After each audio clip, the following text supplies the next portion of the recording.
Hi, love. Welcome to Echoes from My Closet. This is where I share real, unedited moments from my life, the ones that reveal the shadows we're exploring this week. Nothing here is polished. It's just me in my closet, meeting my own echoes, and inviting you to meet yours with compassion. Let's begin. Not too long ago, there was a moment when fear pressed up against me so hard I could barely breathe. A little over a year ago, I left a very stable career that was also extremely toxic. And suddenly here I was with bills I wasn't sure I could pay. I was questioning everything I built for the last year and a half. Everything I poured my heart into, I was questioning, was it a mistake? And the fear was so loud. Go back to work. Be responsible. You don't want to be embarrassed. But there was another voice, a voice that was smaller but steadier. And that was my own voice. The part of me I used to abandon whenever things got heavy, whenever life got too scary. And she said, please, please don't leave me again. For so long, emotional strength to me was pretending I wasn't scared. It was resilience. It was self abandonment disguised as resilience. It was numbing disguised as resilience. It meant holding everything together alone. It meant swallowing my fear the way the little girl in the orphanage once did.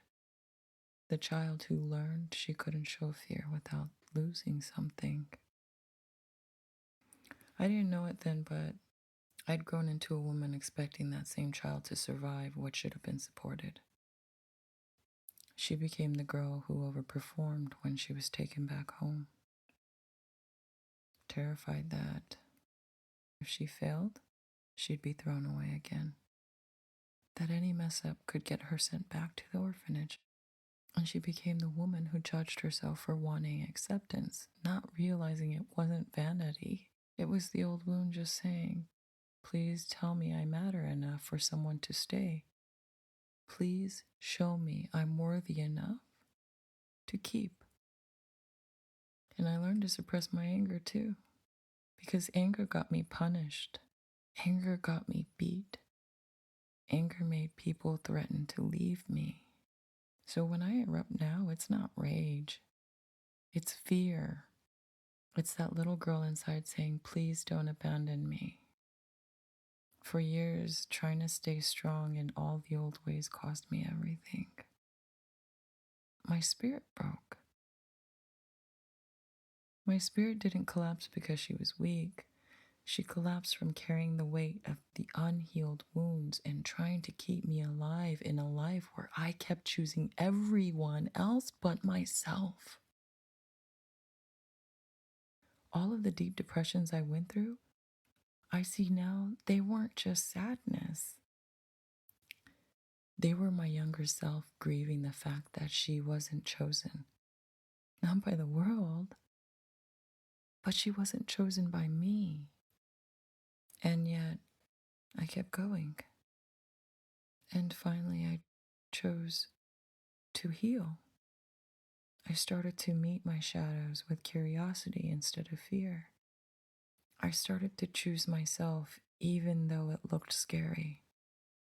I kept choosing myself even though it looked ugly, or undesirable, or hard, or unappealing, or embarrassing. I kept choosing myself.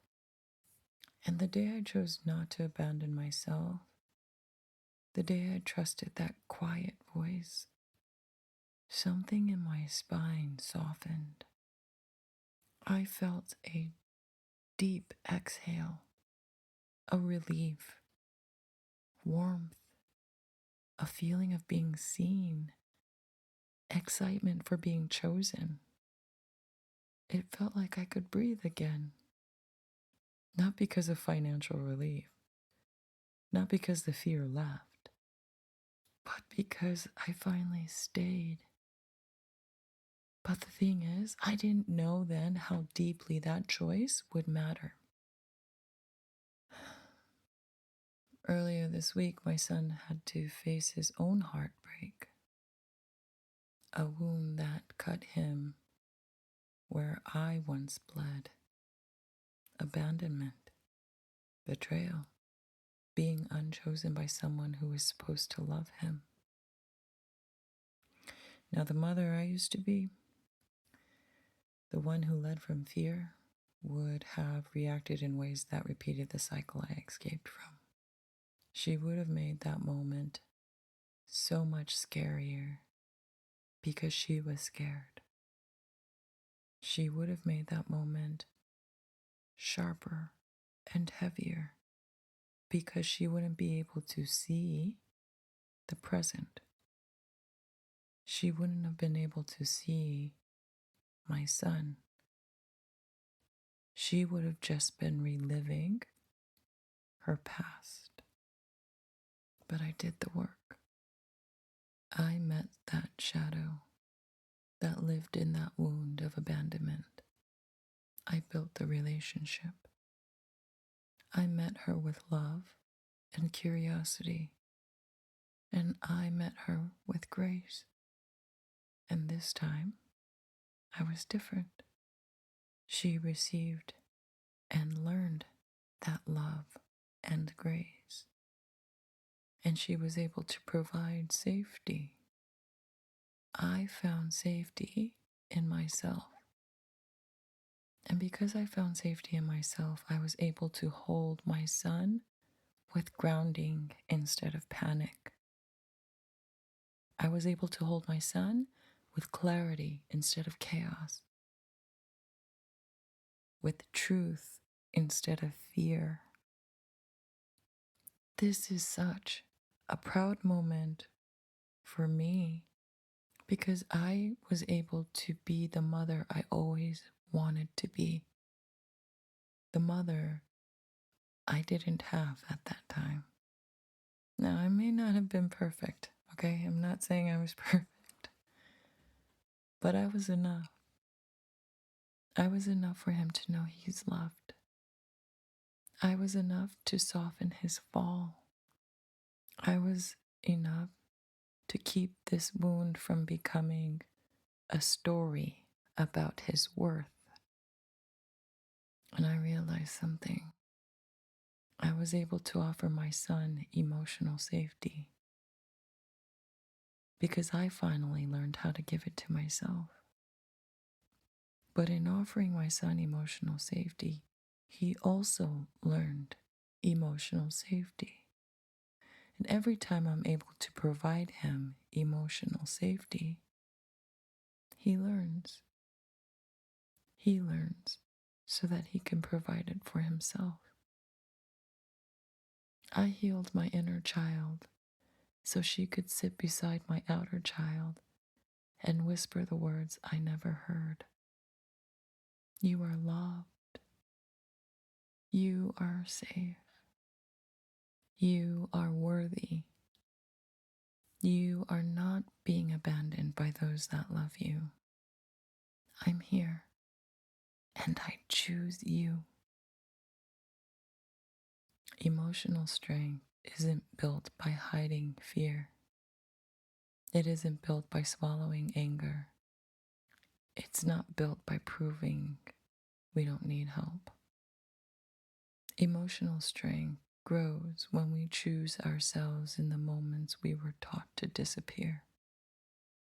For me, it's the moment my healed self and my wounded self stood together long enough to give my child a softer world than the one I was given. This grows every time we stay with our fear instead of abandoning the child inside who feels it. And emotional safety, real emotional safety, begins the moment we decide that our own feelings are worthy of being held. I found safety in myself. And because of that, my son didn't have to face his heartbreak alone. Thank you for sitting with me in this echo, love. If something in this story stirred your own shadow, be gentle with yourself tonight. You're never walking this alone. When you're ready, come back. We'll listen to the next echo together. Until then, know that you are truly loved.